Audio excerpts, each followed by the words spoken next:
Is it justice or vengeance? An inmate asked for a chance at freedom 35 years after a brutal series of crimes.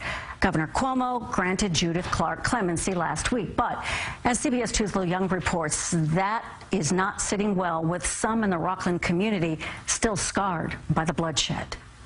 The governor has now betrayed all of us and perverted the scales of justice. Hurt and anger in Rockland County. Reaction to Governor Andrew Cuomo's New Year's Eve clemency for an imprisoned radical jailed in the infamous Brinks robbery of 1981. Judith Clark is a cold-blooded killer. Judith Clark is a domestic terrorist.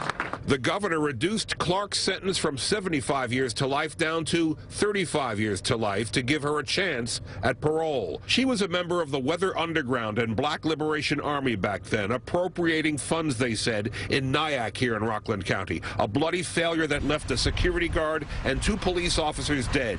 Mary Laporta was Officer Waverly Brown's girlfriend. I think about him all the time, and I just love him. I miss him so much. There's a memorial where the 2 officers were killed, a throughway entrance roadblock that was ambushed by the gang as it tried to escape. Judith Clark didn't fire a weapon, but as a participant, a driver of one of the vehicles, she was criminally liable and convicted. The question now, after so many years, does she deserve any measure of mercy?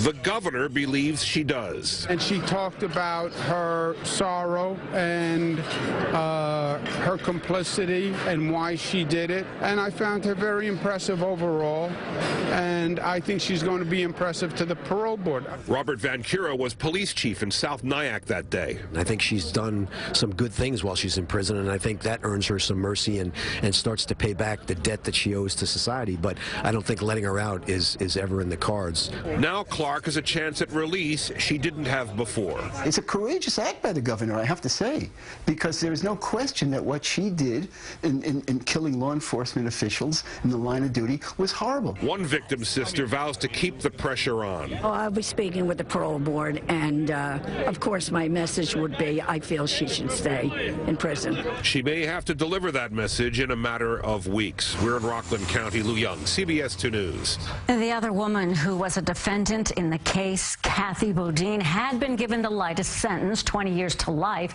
She was paroled in 2003. She's currently an adjunct professor at Columbia University.